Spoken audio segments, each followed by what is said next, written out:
Hello, our viewers. My name is Frank Kabushenge. With me is Brigadier Dr. James Chiengo. Very, very soon, to you, our viewer, and the dear reader there, you'll have a new book on the shelf. And this book is titled Cutting Through Hell.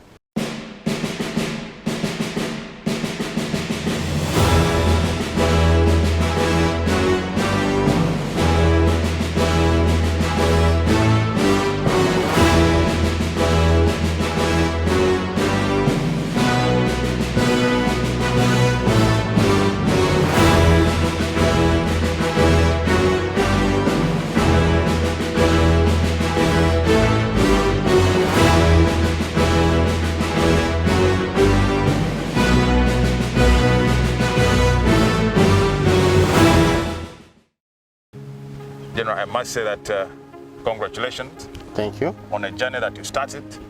And here we are talking about a book with such a stimulating and also interesting title. And so to start with, I would want the reader to know, what could it be among the experiences, the many that you've had in your story, that could have inspired that title? First of all, my time, 10 years in Somalia, I worked in so many different places and got so many different situations where we were handling a situation you would imagine you were in hell. And most of my work had to do with cutting, because I'm a surgeon. Yep. So how I solved issues in that situation was by operating on patients. So I was into cutting until then finally the first thought was 10 years in Somalia. Yes, it was 10 years, so what? And then I was giving Somalis a smile. So I made this one a chapter because many Somalis were happy because of what I did. Yeah. Then at the end of the day I said, but then some of them almost killed me 3 times. And then I said, well, I think it was cutting my way through hell.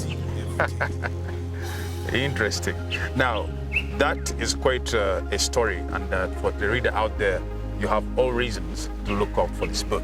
Now, becoming a doctor is quite a tough journey, but becoming a doctor within the armed forces, the UPDF, makes it even a higher mountain to climb. How do you get there to start with? How do you even think about becoming a doctor and then joining the armed forces? The two at times seem not to match, but how do you get there? Well, first of all, in my upbringing, I was brought up in such a way that I had to work. It was not forced to work, but I learned to enjoy working. And one of the comments, even when I joined the army, was, oh, why is it that you're always happy when you're working and your friends are all annoyed and unhappy? I said, well, I don't think this is work, because waking up to just run around, it's like fun. So I grew up liking to work, and when there was work, I really worked and worked myself out. So by the time I finished medical school, we used to be very few doctors. I think that was the early 90s, yes. Okay. It used to be very few doctors. You could cover a ward as one intern, a big ward in Mulago Hospital, and by the time we completed internship, I really wanted to do something different. I was like fed up of working as a doctor, because it was then too hectic to be an intern in medical school, in medicine by then. Yep. But then I came across a colleague called Dr. Tumsime. Tumsime said there's an option of joining the army. So I inquired about the school fees you pay, and he said, no, it's free of charge. So I was trying to look for money to pay for school fees to do another course to get out of the medical profession. So I came across Patrick, joined. Then I walked to Mbuya, and I was interviewed the following day. And that's it. I was getting into the training wing after like 2 days, 3 days. So how do you find it? Did it give you that feel, that expectation, that you wanted something probably simpler or different from the tasking engagement that you had gone through so far? Working as a soldier is more interesting. you do more traveling, you have different exposures. Like last week, I went to all districts in northern Uganda, and eastern and northern Uganda, in just 1 week. And yesterday, I went to about 6 districts in western Uganda. So I have it all. I travel a lot. 2 weeks ago, I was in China. So I travel a lot, and that's what I liked. It's more than just standing up and seeing patients for 365 days.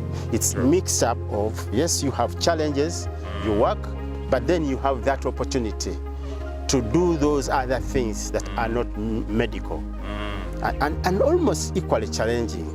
Yeah. Because actually, a soldier, a commander is in charge of many more lives at the same time. If you make a mistake as a commander, you lose thousands of soldiers.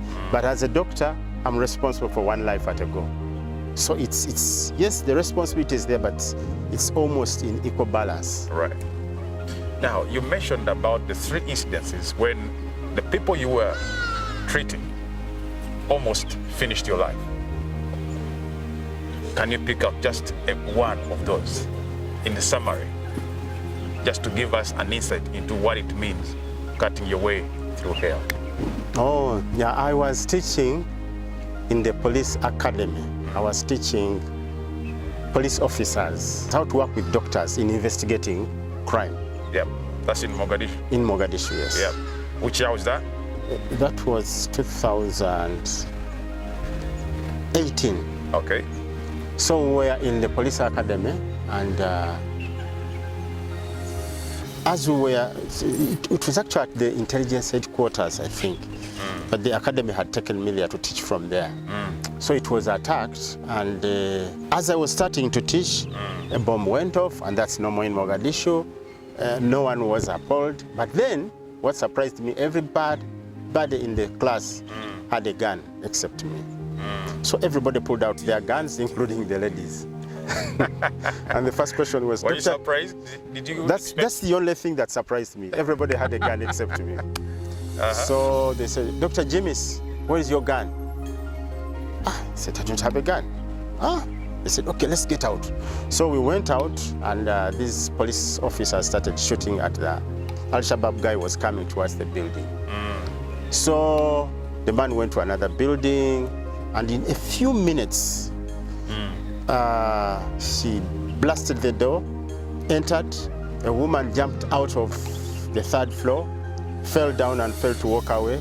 And then this man who has entered is shot a volley of bullets and thrown out as if to keep him off the not to darten stairs. Yes. And he fell on this lady. And then there was that quietness. Then these guys withdrew and pointed all their guns at my head. So, Dr. Jimis, we want your gun. Look, you have a very big gun, and it's the only gun that can save us now. So in their mind, they thought you have a gun which you have hidden. So they said, no, you have gun in the box. Let's go to the box.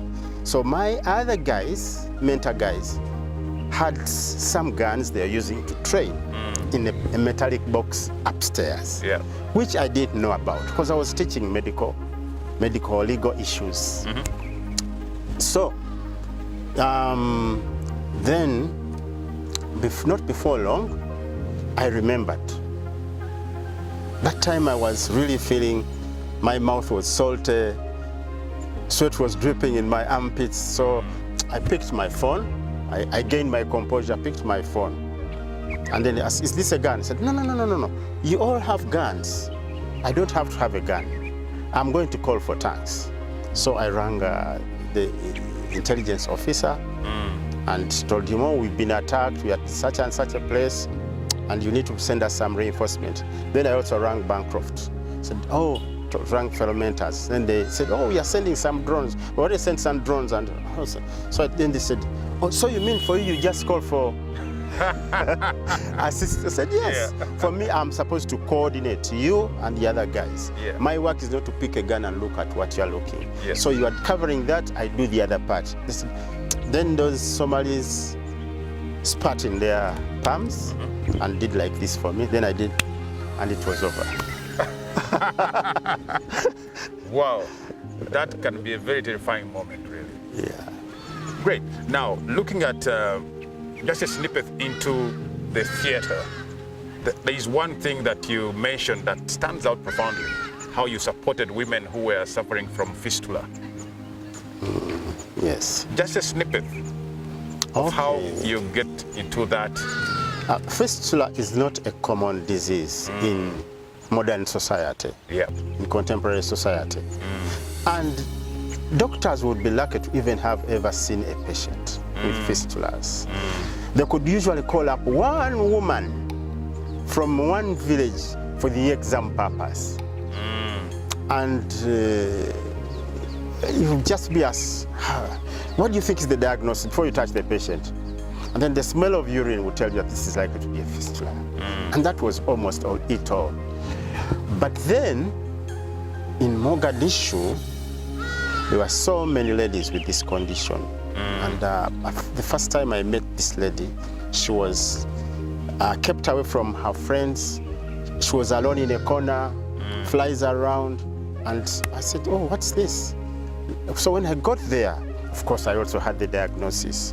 So I examined and then made the diagnosis and then said, okay, we'll try it out.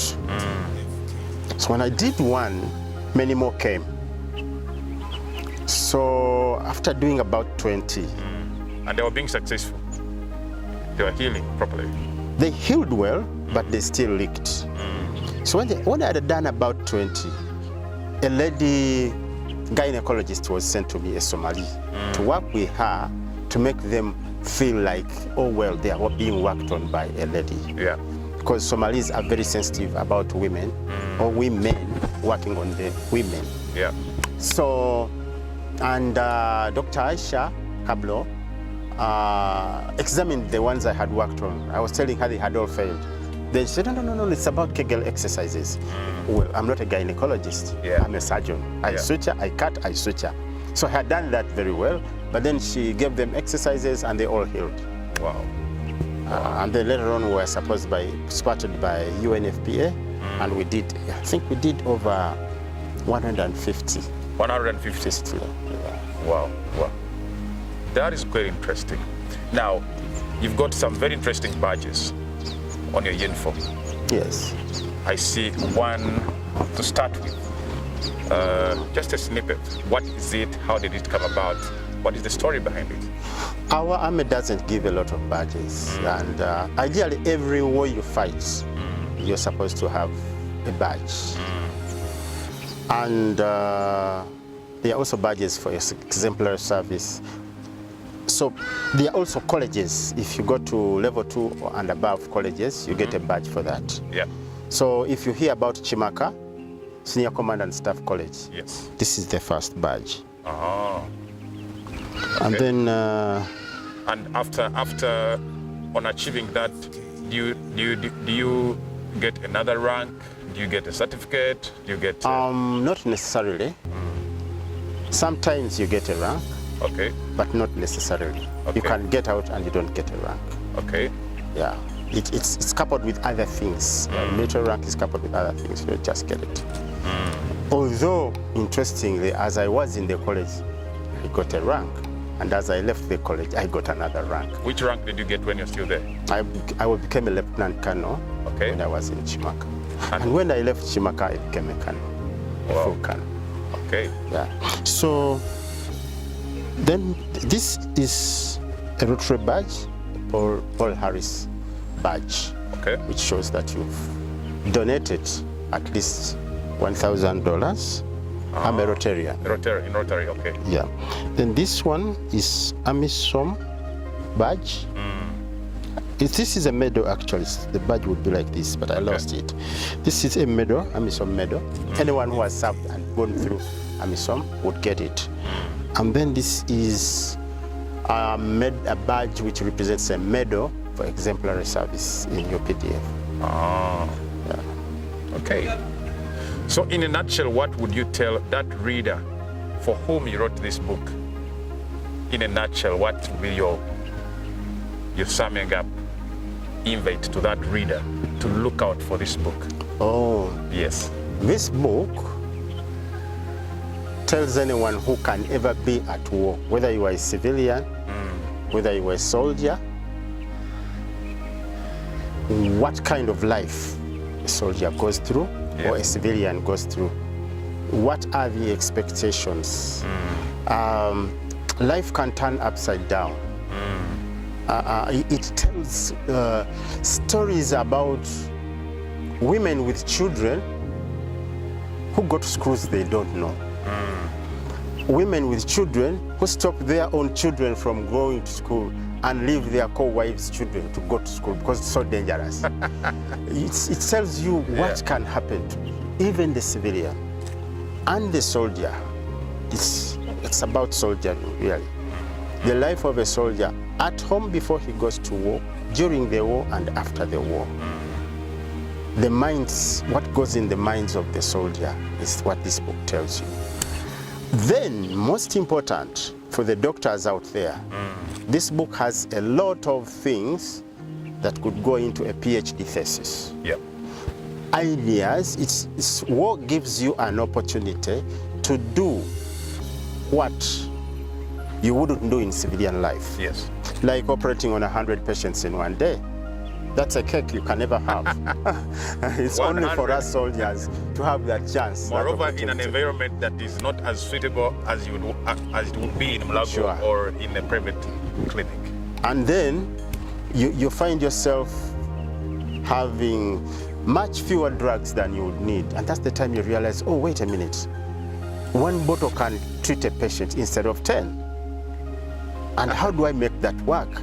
And then you discover another method. And that's what I did in snake bite. I would treat it with 1 vial instead of 10 vials for one patient. So how did I do that? It's in that book. So there are those medical innovations that could actually be a thesis for a master's or PhD paper. And these ideas and that open up someone to think that, oh, well, it's possible to do it this way. It's possible to do it this way.